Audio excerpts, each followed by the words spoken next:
maka dikatakan syariat yang menjalankan hakikat. Nah, yang ketiga yaitu syariatun Nabi. Nah, syariat Nabi itu disebut dengan yaitu rukun daripada syariatnya. Apa yang dimaksud rukun dengan syariat itu? Dia rukun ini adalah ketentuan hakikat dan ma'rifat dan bisa memahami jalannya. Nah, ini dinamakan syariatul Nabi. Jadi kalau syariatul Nabi itu pertama, kita man ayahal imaman al-filsalu ibadi.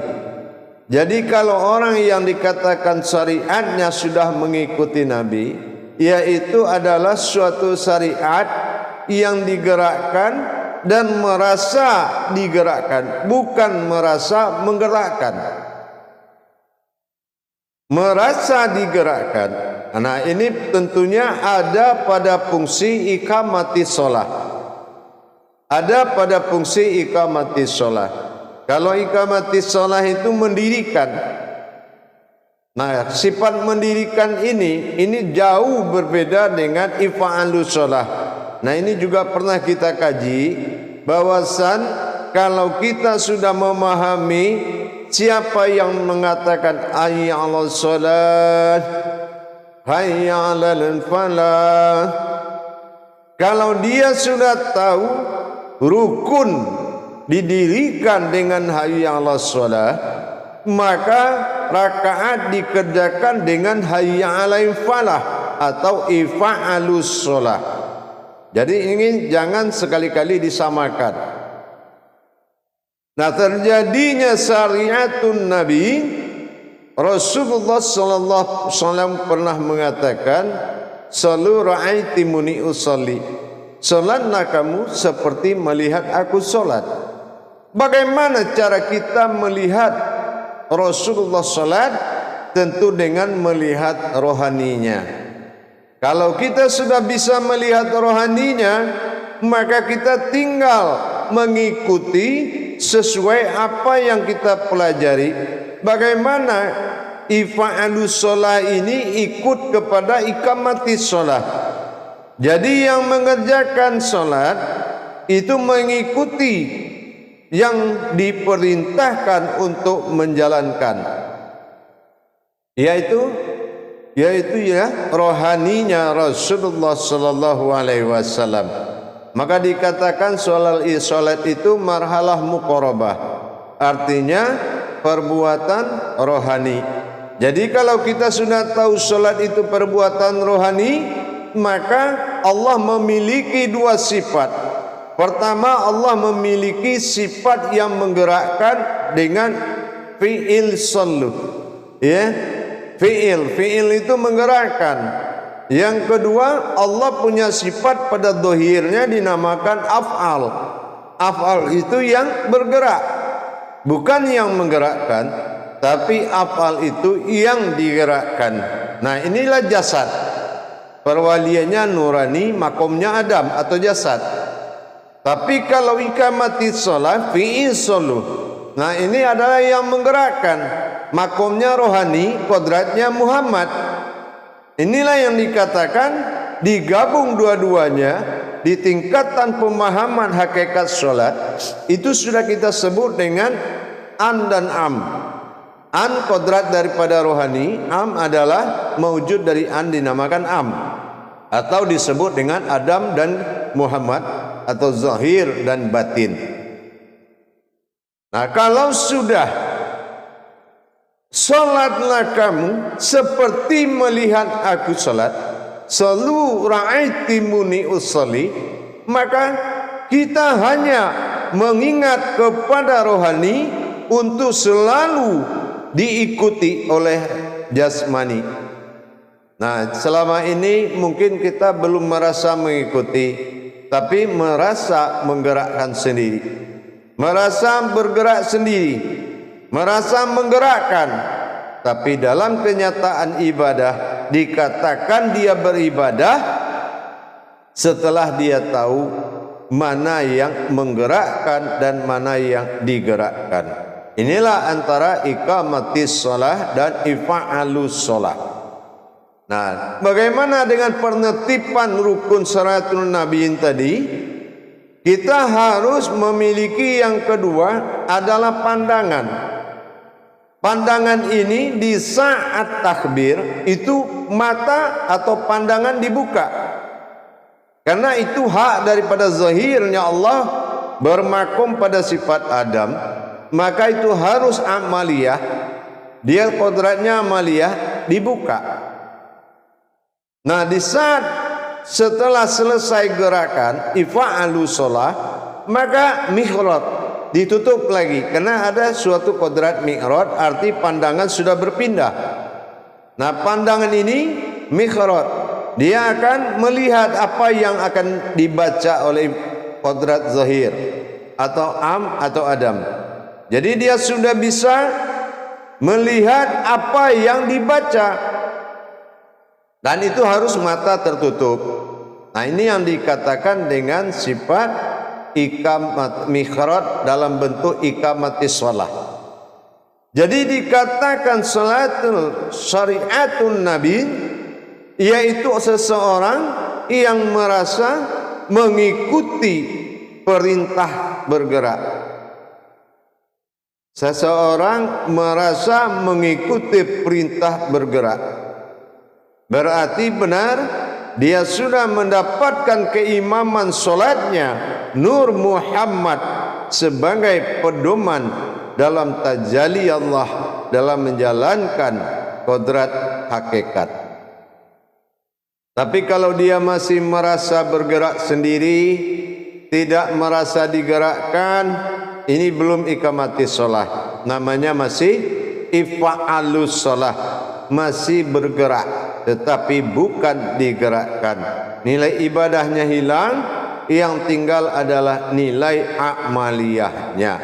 Ini yang harus kita waspadai. Jangan kita mencampur adukan kedua kodrat tadi. Karena apa? Kita dijadikan dari dua kodrat, sifat zahir bagi Allah yaitu jasad, amaliyah hukumnya, sifat batin bagi Allah yaitu rohani, ibadah pada kodratnya. Jamaah yang dirahmati Allah rahimakumullah. Jadi kalau kita sudah meningkatkan derajat ibadah kita kepada syariatun nabi, maka kita menghentikan prinsip-prinsip terdahulu, yaitu yang dikatakan bergerak sendiri dengan alasan patuh kepada peraturan. Iya, semua patuh kepada peraturan disebut dengan fikih. Tapi jangan lupa, fikih itu dalam ejaan Arabnya disebut faqih. Faqih itu pemahaman. Nah, sekarang kita paham enggak dengan yang kita kerjakan? Fikih. Faqih enggak kita? Kalau kita belum faham, maka itu belum dikatakan ibadah, tapi amaliyah. Ibadah marhalah muqarabah, amaliyah marhalah fil jazadiyah. Makomnya beda. Nah, untuk itu mari kita meningkatkan derajat ibadah kita, yang mana dengan kenaikan derajat tadi tentunya dengan mengkaji diri. Nah, seperti kita kaji dalam iqamat tadi. Kalau dalam iqamat, dalam mendapatkan syariatul nabi, kita harus mendirikan imam kita, imam diri kita, rohaninya Muhammad sallallahu alaihi wasallam. Itulah zat awal diri kita jadi, berasal dari diri Muhammad sallallahu alaihi wasallam. Inilah yang akan menjadi pemimpin atau imam minullah di dalam salat kita. Jamaah yang dirahmati Allah rahimakumullah. Jadi kalau kita sudah mulai memahami bahwasanya keterpisahan derajat-derajat salat tadi, maka kita harus meningkatkan kualitas ibadah kita demi tercapainya hidayah dari Allah. Kalau ibadah kita sudah benar-benar dijalankan hakikatnya, maka Allah memberikan hidayah kepada orang yang berilmu. Makanya di dalam surat Al-Mu'minun Allah selalu mengingatkan afqalallah fil mu'minin, beruntunglah orang-orang yang berilmu. Nah, inilah allazihum sholatihim khashi'un, yang bisa khusyuk dalam solatnya. Nah, bagaimana cara kita mendapatkan khusyuk? Kita juga sudah belajar. Di tayangan ini saya akan mengingatkan kembali. Kenapa? Kalau kita belajar jangan seperti memakai kain sarung pendek. Ditarik ke atas terbuka di bawah, ditarik ke bawah terbuka di atas. Maknanya apa? Dapat menaikkan pemahaman, paham yang lama hilang. Nah, ditarik pemahaman lama, pemahaman yang baru hilang. Nah, ini jangan sampai terjadi. Kenapa? Yang bisa mempertahankan ilmu itu kekal di diri kita adalah kecintaan terhadap apa yang kita amalkan. Kalau rasa cinta terhadap apa yang kita amalkan itu sudah terbentuk, maka sangat mudah sekali untuk mendirikannya. Karena tidak ada lagi mahabbah yang mengalahkan daripada seluruh sifat Allah, melainkan kecintaan kita terhadap pemberian Allah, yaitu ilmu. Itulah yang kita warisi dari para nabi. Masyaratul anbiya, bagaimana wujud seorang yang pewaris para nabi itu adalah orang yang mewarisi ilmu. Apa yang hakikat yang dikatakan mewarisi ilmu adalah wujud dan mewujud hakikat Allah semata. Inilah yang akan menjadi kodrat ilmu bagi kita. Jamaah yang dirahmati Allah rahimakumullah. Jadi kalau kita sudah mulai belajar, sudah mulai kita paham bahwasanya meningkatkan syariat itu adalah dari hakikat. Kalau kita nilai hakikat yang tersimpan di dalam perbuatan syariat tadi belum memenuhi syarat, maka belum terjadi kenaikan derajat pada solat kita. Tapi kalau sudah kita ada mengimani seluruh hakikat yang ada dalam setiap gerakan solat, maka kita akan mendapatkan kenaikan derajat di dalam ibadah kita kepada Allah Subhanahu wa ta'ala. Jadi jangan lupa kita selalu belajar syariat, bagaimana supaya syariat ini lebih meningkat. Maka kita pelajari ketinggian nilai-nilai hakikat yang ada dalam pelajaran solat. Yang tidak tahu nilai hakikatnya kita bertanya, belajar apa nilai hakikatnya, karena disitulah yang dikatakan ibadah. Kalau ibadah itu tidak mengenal hakikat, mungkin semua amaliyah. Karena ibadah ini adalah marhalah muqarabah, artinya perbuatan rohani kepada Allah. Maka kita harus tahu sebanyak apa pengalaman kita, pengetahuan kita terhadap pekerjaan rohani.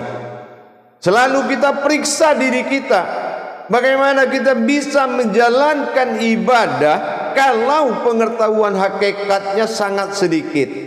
Maka kita tingkatkan terus pengetahuan hakikat sampai pada masanya salat itu ditingkatkan, yaitu salatul mighrabi mu'min. Yaitu salat ini adalah mi'rajnya orang yang berilmu. Dia sudah bisa menghadapkan jasadnya kepada kiblat dan menghadapkan dirinya kepada Allah. Nah, pada saat yang ditentukan dengan ketinggian pencarian ilmu terhadap ibadah, maka dia akan mewujud kepada syariatun Nabi tadi. Kalau syariatun Nabi ini sudah mulai kita dapati, insya Allah berkah ibadah itu sudah pada pantas untuk diberikan hidayah oleh Allah Subhanahu wa ta'ala. Ini yang dikatakan syariat Nabi. Syariat Nabi dalam kesimpulan seseorang yang telah merasa mengikuti yang bergerak. Bukan menggerakkan, tetapi merasa digerakkan. Allahu Akbar. Dia merasa digerakkan. Kenapa? Nurani mengikuti rohani, inilah yang benar. Kemanapun dia saksikan rohani itu bergerak menuju wujudnya Allah dalam sukun qalbi, itu sudah namanya mulai mendapatkan tingkat syariatul Nabi. Jadi mari selalu kita berikan peningkatan pemahaman terhadap syariat ibadah kita. Nanti setelah kita tahu bahwasannya ibarat begini, kalau ada seekor burung dalam sangkar, kira-kira kalau sangkar itu bergerak, apakah yang menggerakkan burung atau sangkar itu? Pastilah burung yang bergerak. Kalau burung yang bergerak, apakah